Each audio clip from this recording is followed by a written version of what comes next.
Are you ready to unlock growth, build resilience, and confidently take the next step in leadership, career, and faith? Welcome to The Next Move. I'm Orvin Kimbrough, a CEO, author, and leader with a passion for helping people and organizations thrive. My journey from foster care to CEO has fueled my mission to help professionals scale their confidence, leadership, and influence through mindset shifts, expanded networks, and bold action. Each week, I'll share reflections ripped straight from my blog to inspire and empower you with actionable insights. Let's get started and make your next move your best move. Welcome back to The Next Move, where we explore reflections on faith, leadership, and personal growth to help you take your next step with purpose and confidence. Today, I'm focused on hope. Hope is a word we hear often, a feeling we cling to in difficult times, but lately I've been having deep conversations with people who feel like their hope is running out. They're overwhelmed by uncertainty, burdened by struggles, and weary from trying to hold it all together. I've looked into their eyes and seen reflections of my own doubts, my own moments of exhaustion. And I've asked myself, is hope ever not enough? Let's be real. We live in a world where pretending is easier than admitting we're struggling. But what happens when hope feels distant? What happens when the weight of life presses in, making it hard to see a way forward? I've been there. I know what it's like to question everything, to wonder if faith alone can carry me through. But here's what I've learned. Hope alone is not enough. Hope must be paired with action. Faith must be activated. We don't just wait for change, we move toward it. So today, we're going to talk about the kind of hope that refuses to be passive, the kind of faith that demands movement, the kind of vision that is bigger than our problems. Because while hope may be the spark, it is action that keeps the fire burning. Let's dive in. Recently, I found myself in conversations about life, the world, and the uncertainty so many of us feel. Just the other day, I was talking with someone who admitted they were struggling, and I could see a reflection of my own thoughts in their words. There is so much confusion, so much pain, and yet we walk around wearing our pretend faces, acting as if everything is fine. We don't want to show a kink in our armor, but I have been in discussions where I am the first to drop the pretense, the first to be vulnerable and admit, folks, I don't have it all figured out. I don't know what I don't know. Some days I am sad. Some days I don't feel my best. Still, I stay focused on the next step, even when I don't know where the next step leads. I take it by faith. I've heard people say they are no longer hopeful. They have lost hope in their job prospects. They have lost hope in their relationships, and they have lost hope in life itself. To that, I say, I don't have a choice but to remain hopeful, because my hope is not grounded in circumstances. It is grounded in my faith in Christ. Did you catch that? But here's what I've realized. Hope alone is insufficient. Faith alone is insufficient. Claiming faith without doing the work is insufficient. It has been a common reframe in faith communities, especially in Black faith communities, to say God will provide. And I too believe that God will provide, but only if we do what is in our control to do. This message is universal. It's not a black message or a white message or a yellow message. Faith must be accompanied by action. Think about the story of Chris Gardner, portrayed by Will Smith in The Pursuit of Happiness. I'm sure you saw The Pursuit of Happiness. Chris's journey wasn't just about hope. It was about relentless action driven by an unwavering belief in a better future.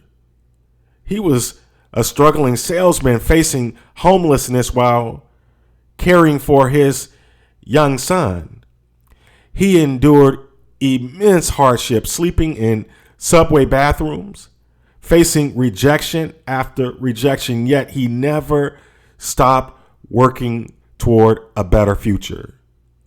Through perseverance and faith, he ultimately secured a career in finance, and he transformed his life. I don't believe in blind optimism.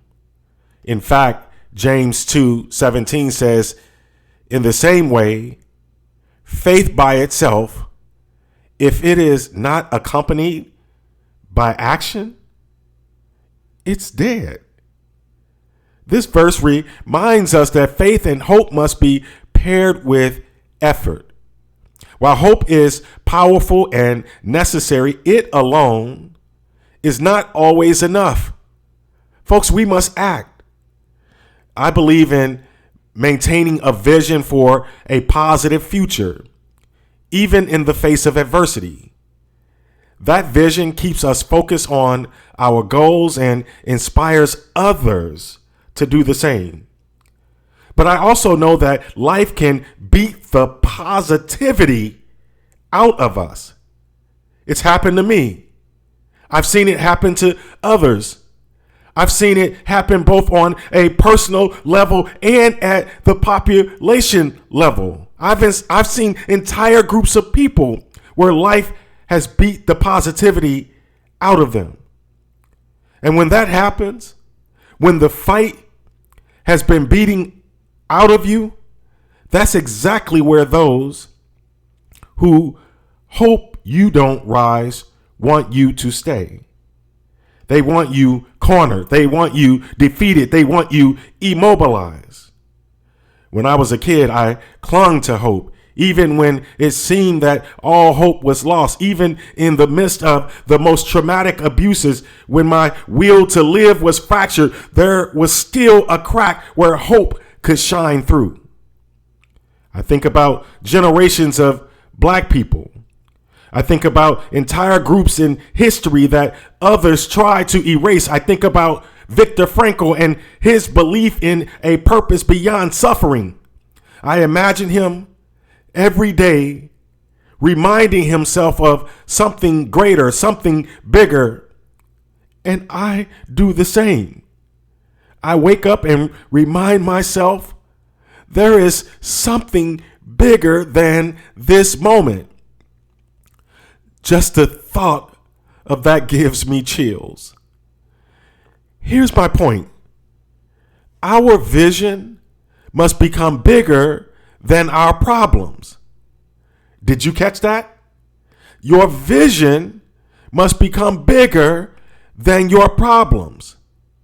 And that's exactly what happens when you keep your focus on God. We must remain hopeful, but we must also take action. We must project a vision bigger than our challenges and keep our focus firmly on God.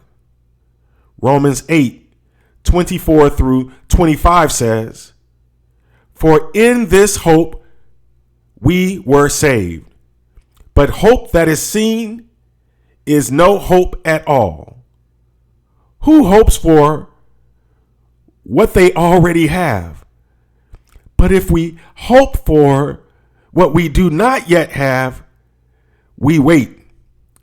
We wait for it patiently." If you don't have education, hope for it. If you don't have money, hope for it. If you don't have good relationships, hope for them. If you don't have a good job, hope for one. If you don't have land or property, hope for it. If you don't have peace, I mean the peace that surpasses all understanding, hope for it. But don't just stop at hope. Put your faith into action. Hope alone is not enough. You must move toward what you seek. As a child, I hoped for food. I was given charity and I welcomed it. But my hope was bigger than charity. I wasn't just hoping for my next meal. I was hoping for the ability to buy my own food, to eat when and how I wanted, and to buy the food of neighbors. So I didn't stop there. I wasn't just focused on my problem. I was focused on the promise. I was focused on the promise that if I did my part, God would do his part. I had to hope. Yes, I had to be faithful. I had to get up every day and keep moving. I couldn't stop. I couldn't stop there, wherever there was. Did you catch that? You don't stop there. Rest if you must, but don't quit. Keep going. Keep hoping. Keep moving. Keep resisting the world's attempt to pull you into its cynical underbelly, because your God is the God of light. It's the God of possibility. It's the God of purpose and faith. Real activated faith is always in motion. Hope is the foundation. Action builds upon it. And faith, active, persistent faith, fuels the momentum. So, what step will you take today to activate your faith? I'm asking you to stretch just one step beyond where you are right now. Until next time.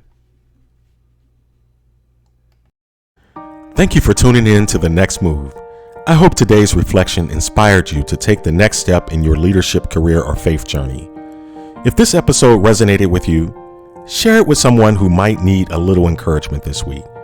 Don't forget to subscribe so you never miss an episode. And if you'd like more reflections or resources, visit orvinkimbrough.com or theaccidentalbanker.com. Until next time, remember, every step you take brings you closer to thriving. Let's keep moving forward together.